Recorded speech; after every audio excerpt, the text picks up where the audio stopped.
손흥민을 주축으로 달라진 토트넘이 또 한 번 역사를 새로 썼습니다. 토트넘은 2017년 10월의 마지막으로 단 한 번도 리버풀을 상대로 승리를 거두지 못했는데 6년 만에 2대1 승리를 거둔 것이죠. 주장 손흥민은 이날 경기에서도 1도움 1득점을 기록. 리버풀의 클롭 감독과 선수들은 패닉에 빠졌습니다. 이 와중에 클롭 감독이 손흥민을 두고 던진 발언이 화제가 되고 있는데요. 리버풀과 토트넘의 경기, 그 숨겨진 뒷이야기와 손흥민과 클롭 감독의 뜻밖의 인연까지 전부 모아봤습니다.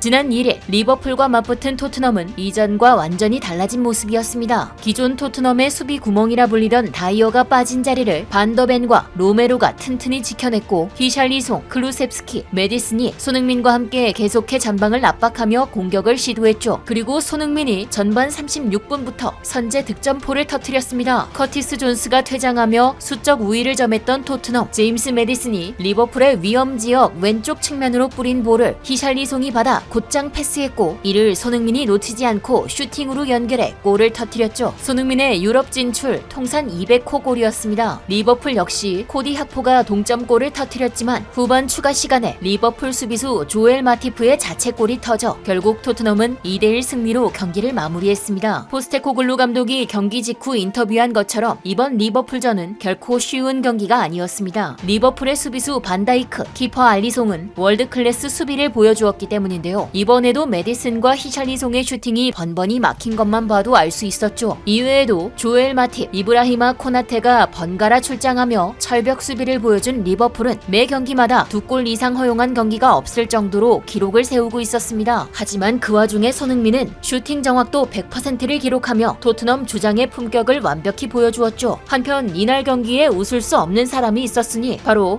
리버풀의 클롭 감독이었죠. 경기 도중 머리를 감싸주었던 클롭 감독은 심판이 루이스 디아스의 골을 옵사이드로 오인한 것이 패배의 결정적 요인이라고 주장했습니다. 경기 직후 그는 내가 본 가장 불공평한 경기였다. 이런 미친 결정이 내려진 것을 본 적이 없을 정도라며 징계 따윈 두렵지 않다는 듯 수위 높은 비판을 이어갔죠. 실제로 프로경기 심판기구 역시 이날의 오심을 인정했지만 경기 결과를 뒤집진 못하는 상황입니다. 하지만 분노한 클롭 감독조차도 인정할 수밖에 없었던 건 주장 손흥민을 주축으로 달라진 토트넘의 분위기였습니다. 이번 경기 결과는 리버풀 선수들의 부진 때문이 아니라 그만큼 토트넘과 손흥민이 막강했기 때문이라는 것이죠. 경기 전부터 리버풀 팬들은 6년간 무패 행진을 이어온 덕분에 당연히 리버풀의 승리를 예상했지만 클롭 감독만큼은 유독 긴장한 모습이었습니다. 지난 시즌에도 클롭은 토트넘을 최고의 카운터 어택 능력을 갖춘 팀이라 칭찬하며 손흥민과 해리 케인의 활약을 막기 위해선 공을 잃어버리지 않아야 한다고 강조한 바 있습니다. 그리고 클롭은 최근 달라진 토트넘에 대해 날카로운 분석을 내놓았죠. 클롭 감독은 그동안 손캐 듀오가 골키퍼와 1대1 상황을 만들어 경기를 끝내버려 토트넘은 수비에 신경 쓸 겨를이 없었지만 이젠 토트넘이 공 소유에 기반이 되어 있고 훨씬 더 창의적인 플레이를 하고 있다 인정했습니다. 케인의 자리에 손흥민이 들어오고 그의 뒤에서 메디슨과 솔로몬, 쿨루셉스키 등의 선수가 활약하니 토트넘은 말 그대로 프리미어리그에서 공격력 하나만큼은 압도적인 팀이 되어가고 있죠. 게다가 손흥민은 클롭에게 천적이라는 이야기가 있을 정도로 클롭을 상대로 유독 강한 모습을 보여왔습니다. 손흥민은 클롭 감독이 도르트문트부터 리버풀의 사령탑으로 있는 동안 무려 10골을 넣었고 클롭 감독 역시 그를 세계 최고의 스트라이커로 인정하며 내 인생의 가장 큰 실수는 손흥민을 영입하지 않은 것이라고 언급했을 정도였죠. 사실 천적이라는 타이틀과 달리 클롭 감독은 유독 손흥민에게 큰 애정을 드러내왔습니다. 2021년 12월, 2022년 5월 매 경기가 있을 때마다 클롭 감독은 같은 팀이 아닌 손흥민과 웃으며 인사하고 이야기를 나누고 보온까지 하며 손흥민을 유독 아끼는 모습을 보였죠. 이를 본 팬들은 클롭이 삼촌 같고 손흥민이 조카 같다. 클롭은 손흥민을 좋아한다. 클롭은 손흥민 슈팅에 웃었다. 이것이 사랑이다. 등의 반응을 보였습니다. 클롭 감독 역시 상대팀 선수지만 너무나도 훌륭한 인성 그리고 매 경기마다 팀 분위기를 좌우하는 그의 존재감을 느낀 듯하네요. 한편 리버풀전에서 짜릿한 승리를 거머쥐었지만 토트넘은 골머리를 앓고 있습니다. 있습니다. 이번 리버풀전에서도 손흥민은 후반 22분 마노루 솔로몬과 교체되어 그의 몸 상태에 대한 우려가 쏟아지고 있기 때문인데요. 앞서 아스날전에서도 손흥민은 히샬리송과 교체되었는데 포스테코글루 감독이 그의 컨디션을 언급했던 적이 있었죠. 애초에 리버풀전에 브레넌 존슨이 부상으로 결장이 확정된 상태에서 메디슨과 손흥민 역시 컨디션이 좋지 않아 선발 명단에서 빠질 것 같다는 우려가 있었지만 다행히 손흥민은 선발 명단에 이름을 올렸습니다. 몸이 온전치 못한 와중에도 득점에 성공한 손흥민이었는데요. 조금 더 욕심을 부릴 수도 있었겠지만 포스테코글루 감독은 손흥민의 몸 상태를 고려해 교체 카드를 사용, 좀 더 장기적인 그림을 그린 듯합니다. 특히 이날도 포스테코글루 감독은 예상을 깨는 전술로 영국 현지를 뒤집어 놓았죠. 기존 전문가들은 마노루 솔로몬을 좌측에 투입, 손흥민을 다시 측면으로 이동시키고 히샬리송을 중앙으로 투입할 것을 예상했습니다. 기존 토트넘의 전술을 고려했을 때 합리적인 예측이었죠. 하지만 포스테코글루 감독은 히샬리송을 좌측에 기용, 다시 한번 손흥민을 최전방 공격수로 활용했습니다. 히샬리송의 부담감을 덜어줌과 동시에 손흥민을 중앙에 두어 득점에만 집중할 수 있도록 한 큰 그림이었습니다. 애초에 계속해 손톱에 대한 긍정적인 반응이 나오고 있는 데다 손흥민의 부상 역시 염두에 둔 것이죠. 모두가 걱정하고 있는 손흥민의 몸 상태는 어떨까요? 실제로 토트넘 소식에 밝기로 유명한 폴 오키프는 손흥민이 지난달부터 사타구니에 문제가 있다는 이야기를 전했는데요. 실제로 손흥민이 지난 시즌 스포츠 탈장으로 인해 고통을 겪었기에 팬들은 그가 같은 증상을 겪거나 혹은 부상을 입은 것이 아니냐는 추측을 내놓고 있습니다. 따라서 일부 전문가들은 손흥민이 완전한 회복을 위해 다가오는 루턴 타운과의 경기에서 빠질 수도 있다는 입장까지 내놓았죠. 토트넘으로서도 선택의 기로에 놓인 상황, 최고조에 달한 토트넘의 분위기를 계속해 이어온 데에는 주장 손흥민의 역할이 굉장히 컸기 때문일 테죠. 과연